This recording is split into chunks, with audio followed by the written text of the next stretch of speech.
Welcome back, SethBling here, and today we continue my quest to create 360 custom magic cards that are Mario themed for my Mario themed magic cube.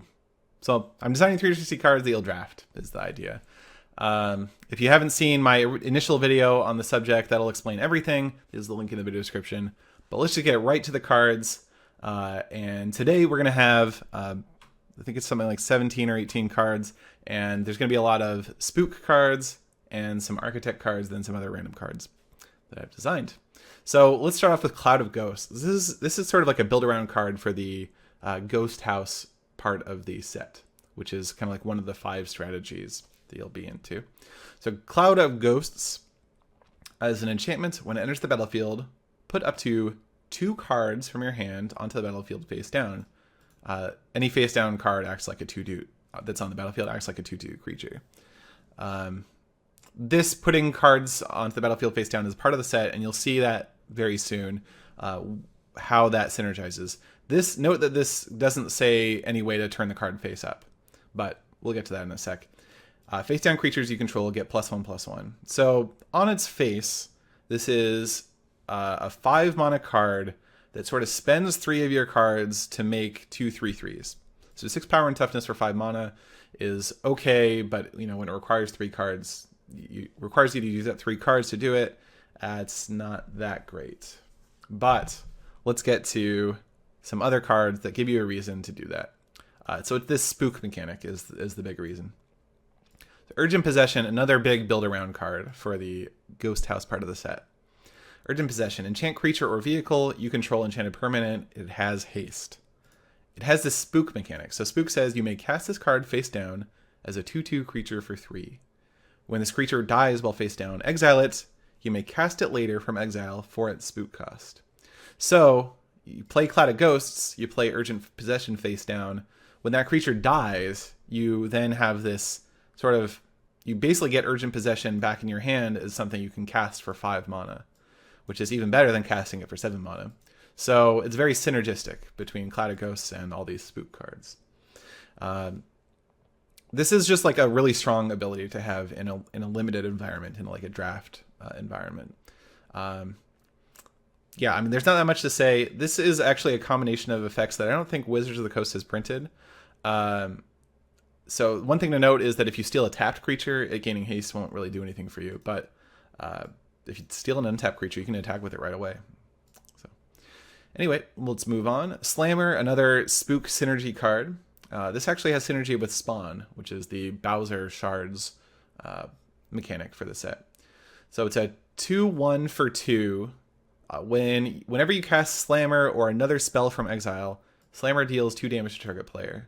Why would you cast Slammer from exile? Well, it's got this Spook mechanic again. So remember, Spook says when it dies while face down, exile it, you may cast it later from exile. So for its Spook cost. So if you play it face down and then it dies and you cast it for its Spook cost, you get to deal 2 damage to target player. Similarly, any other Spook cards that you cast from exile, you get to deal 2 damage. And if you say you spawn with Bowser and then cast it later from exile, which is part of what Spawn says, you get to deal 2 damage. So this is just a good way of getting damage directly to your opponent's face for doing things you kind of already want to do. So it's a nice card to fit into both some Spawn decks and some Spook decks, and hell, I mean, just put both together and play both in the same deck. The Ghost House Shard shares black and red with the Bowser Shard.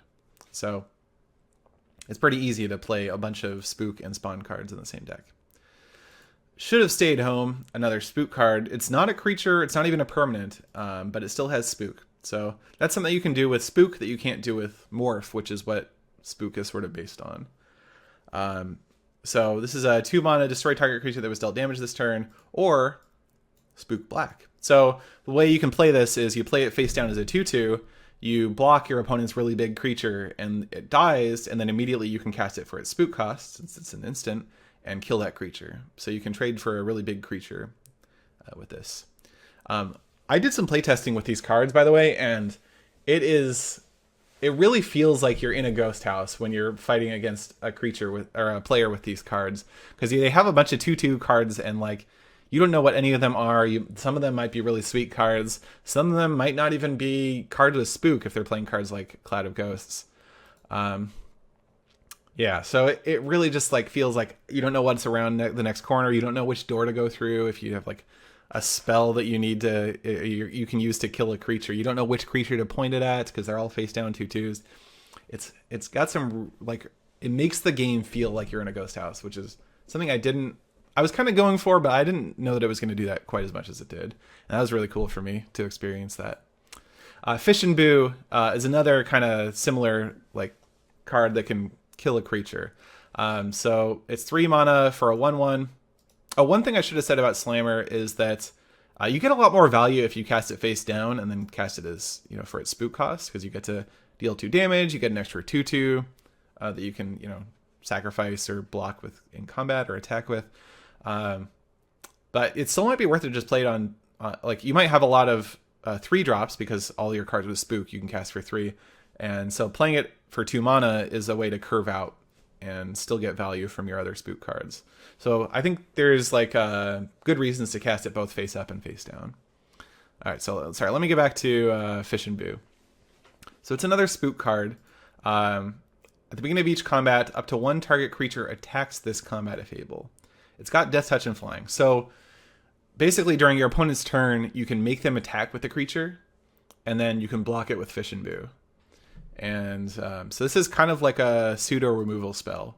Now it doesn't always work like that. They might have ways to prevent it from attacking, like by tapping that creature to crew a vehicle or something.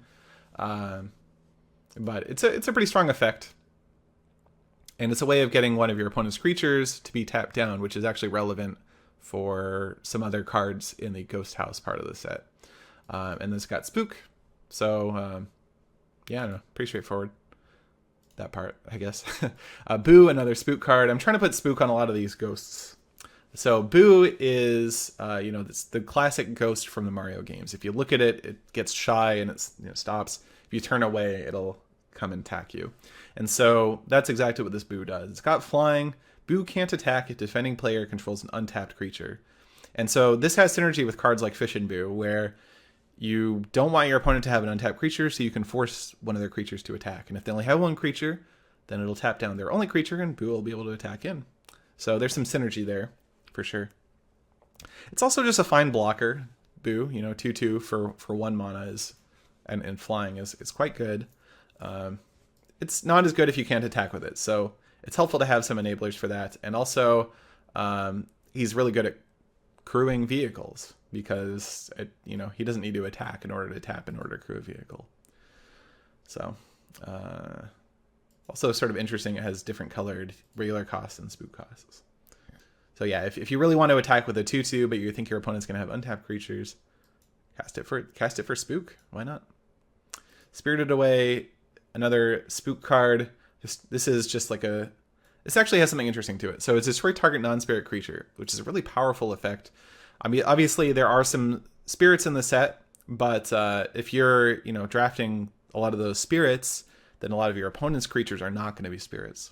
So this is a very strong removal spell. But in a set that's promoting 3 colors in a deck, it might be hard to actually get 2 black mana to cast this spell. And that's where the Spook cost comes in.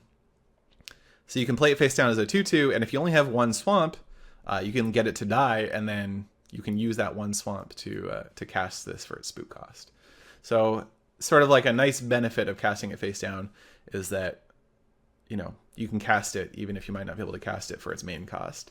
But, there's the drawback of like, maybe you can't actually get your creature to die, It's hard to actually get your opponent to block the creature or whatever. Maybe they suspect that it's this removal spell and they just don't want it to block. And so anyway, it's very strategically interesting, I think. And yeah, in gameplay, there's often a good reason not to like block your opponent's 2/2s that are attacking in, because they might be effects like this. Ghost Tea is sort of supposed to mirror the Toad. Toad. So Toad is a 2/2 with super. Ghost Tea for 1 in a hybrid.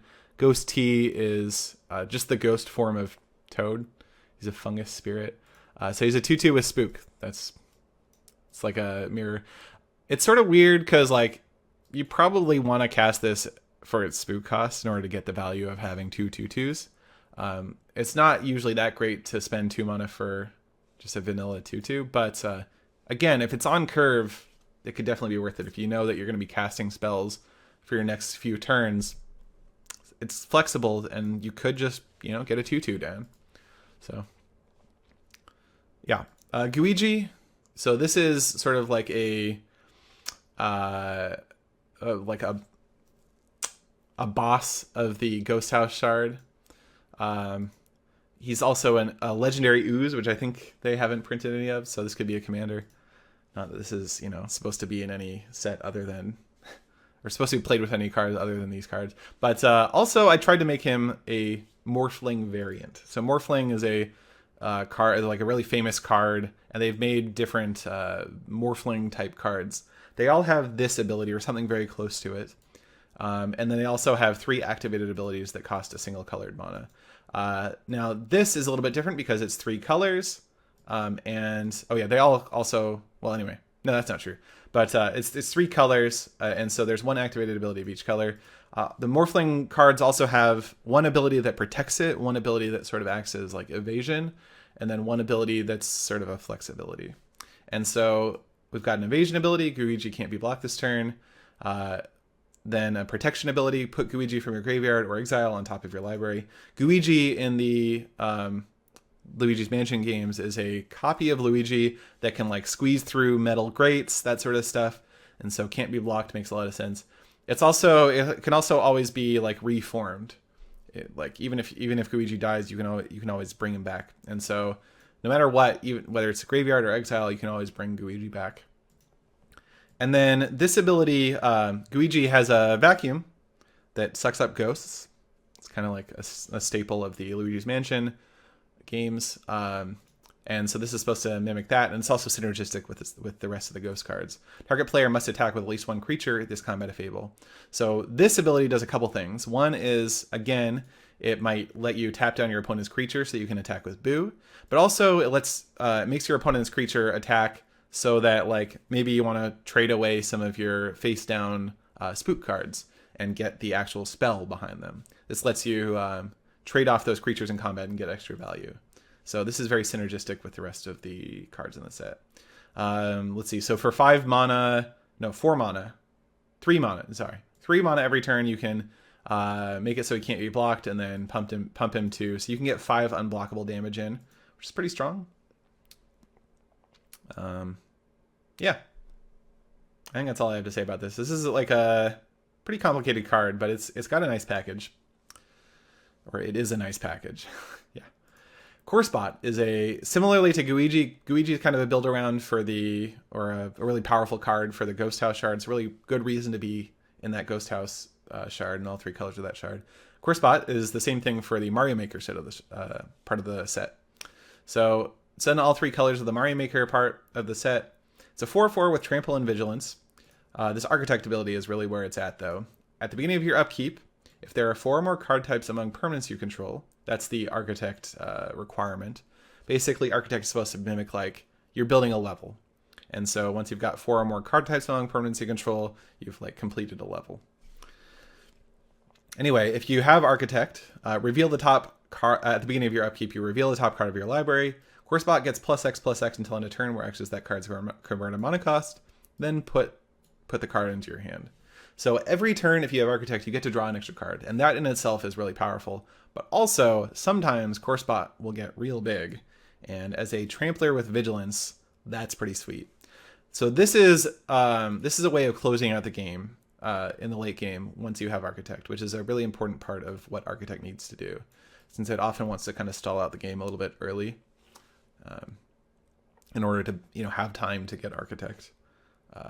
Yeah.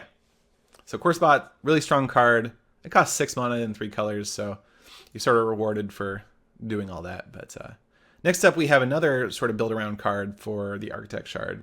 Whenever Yamamura deals combat damage to a player, if you have Architect, if there are 4 or more card types among permanents you control, untap all lands you control. So you can spend all of your mana in the first main phase, attack with Yamamura, untap all lands you control, and you get to do all that again. You get to spend all that mana again. So Yamamura is this weird like bird in Mario Maker 2 that is apparently a skilled level designer. I don't know how Nintendo comes up with this stuff, but this is supposed to help you cast more spells, create more elements of your level. And so there are some cards that synergize with this. I need to design more cards that synergize with this, I think. In the previous video, I showed off Flood, which is sort of like a mana sink. And so it's very synergistic with Flood. You can attack with, say, Yamamura with this Flood equipped to it, bounce a spell, and then untap your lands, and still cast a spell post-combat. The next card I'm going to show off also synergizes with this. So no, never mind. Big Bertha. Let's just go. I don't think I put Big Bertha in the set of cards I wanted to show in this video, but I did actually change this card a little bit, so it's worth going over. Big Bertha definitely synergizes with Yamamura because you can spend mana to create some 1/1 fish tokens if you have Architect, and then attack with Yamamura and then untap your lands and make more fish tokens. So yeah, for 2 and a blue you get to make a fish token if you have Architect. And I also changed this ability so it actually costs white, but exile Big Bertha and target creature. So strong ability. If you can untap Bertha at instant speed, you can actually use this ability multiple times in a turn. That's a nice little synergy with untap effects that happen at instant speed. Anyway, let's go back to Yamamura. Or actually, let's go on to Rising Water. So Rising Water is another nice Architect enabler. It's an enchantment, not an enchant creature, so it's just going to sit on the battlefield. When it enters the battlefield, create 3 1/1 blue fish tokens. So this is actually both an enchantment and a creature in terms of enabling Architect. But it also has an Architect ability. As long as there are 4 or more card types among permanents you control, creatures you control can't be blocked by creatures with greater power. This is an effect that was called Skulk in the Shadows over Innistrad set, I think. I think that's right. But it was, yeah, so it was called Skulk, but that was the only set that used the word Skulk. So I didn't really want to use the word Skulk here. But anyway, if you have a bunch of 1/1s, they can't be blocked by 2/2s or anything bigger. And so this synergizes really well with the first clause and also lets you like close out the game. This part lets you stall out pretty good, but once you have Architect, you can actually close out the game with your smaller creatures that were previously not really able to attack in. And then I made a fish token. So this is good for both, Big Bertha, like we previously saw, and also for Rising Water. It's a cheap sheet. It's cute. Mr. Eraser, another Architect enabler and consumer. So Mr. Eraser is a 2/1 for 1. So that's a pretty strong card to play on turn 1. And it's an artifact creature. So this is actually a really good turn 1 play. It'll help you enable Architect later. But if you already have Architect, you get a bonus. When it enters the battlefield, if there are 4 or more card types among permanents you control. So when it enters the battlefield, if you have Architect, you get to either exile target enchantment or gain 4 life. This exile target enchantment is the effect of a card called Erase. And so since he's Mr. Eraser, he gets to cast Erase if you have Architect. But if your opponent doesn't have an enchantment you want to exile, you can just gain 4 life and it erases some damage. So that's Mr. Eraser. Like I said, he's 2 card types. So all you need is an enchantment beyond this guy to enable Architect. But if you already have Architect, or if you already have even just like an enchantment on the battlefield, when it enters the battlefield, he'll give you the other 2 card types, and this will trigger. So it's pretty easy to trigger in terms of getting Architect and getting this value. And this is a really nice effect to use against like super decks or various other decks. Pile Driver Micro Goomba. I did not come up with this name. This is actually what the brick blocks that jump around from Super Mario Bros. 3 are called, according to Nintendo. This is another artifact creature for 1. So this enables Architect. It's got First Strike and Defender. So it's it's a fungus wall, right? So it's a Goomba inside of a brick block. I love the idea of fungus. Anyway. Yeah. So, but if you have Architect, Pile Driver Micro Goomba loses Defender and gets +1/-1. So he goes from being a 1/2 First Strike Defender to being a 2/1 with just First Strike. And he can attack and jump around at you. There is something I'll note about this card. So having an effect that can be turned on like by casting a spell that shrinks your toughness is a little bit dangerous. If Piledriver or Micro Goomba like gets 1 damage marked on him, and then you like you get Architect, he'll lose 1 toughness and all of a sudden he'll die. But on a card with Defender, it's pretty hard for him to get 1 damage marked on him before you like cast a spell, like in the same turn that you cast a spell to enable Architect, because he can't attack. So your opponent would just like, I don't know, maybe it could happen if you like cast a Flash Enchantment, which I don't think there's any of in this set. Not yet anyway. Anyway, so it's just unlikely to happen, but it's something to think about when you're designing a card like this that can shrink its own toughness. And then Rocky Wrench is my last card for today. Rocky Wrench is a 2/1 with first strike for 2. You can pay 1 and a white to return Rocky Wrench to its owner's hand. So Rocky Wrench is this guy that hides under manholes. He'll pop up every now and then and throw a wrench at you and then go back down into his manhole. And so first strike comes from the fact that he's throwing wrenches at you and the wrenches are getting to you before you can really get to him. And then this ability, Return Rocky Wrench to its owner's hand, is like Rocky Wrench hiding in the manhole. You can do something kind of interesting, which is block and then deal its first strike damage, and then before regular damage, you can return it into his hand. It's not super useful unless you're also blocking alongside another creature, in which case you can have him deal a first strike damage, bounce him to his hand, bounce him to your hand, and then have the other creature maybe trade with a creature it wouldn't be able to trade with or something like that. Yeah, so that is what Rocky Wrench does. Somebody in chat is talking about casting instant speed enchantment removal post blocker. Anyway, let's see. So what would happen if you lost Architect when like after combat or during combat potentially? Maybe you lost an enchantment creature like one of the Yoshis in the set. Well, that'd be okay, right? He would still deal his first strike damage. When you rent to regular damage, that other creature would die, and then he'd become a 1/2, and so he wouldn't die due to shrinking. And I don't know. Yeah, I don't think there's any way this gets too weird, unless, yeah, I think it's fine. Anyway, that's it for this video. That's all the cards I have to show you. I feel like this set is starting to get into a really good place in terms of I'm removing a lot of complexity and weird interactions and just like cards that don't really fit into the strategies, or modifying them so that they do. And I feel like I have a good direction for designing future cards. So for instance, one of the things we talked about after my playtest on stream yesterday was I want to make sure that every allied color pair has its own strategy. So you can draft a shard, 3 colors, a shard that has a strategy like Architect or like Spook.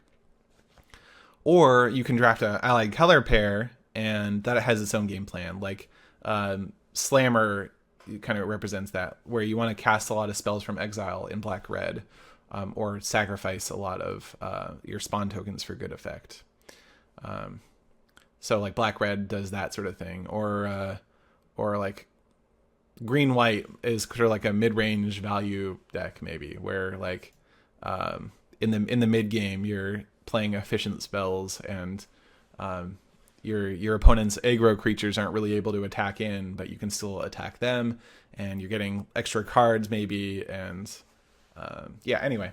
So I want to make sure that there's allied color pairs have their own strategy that you can draft, so you can you have more flexibility than just picking one of the 5 shards and then drafting it. You can also sort of straddle between 2 shards and have a little bit more of a reliable mana base potentially too. So that's interesting, and that's going to be an interesting design constraint for me.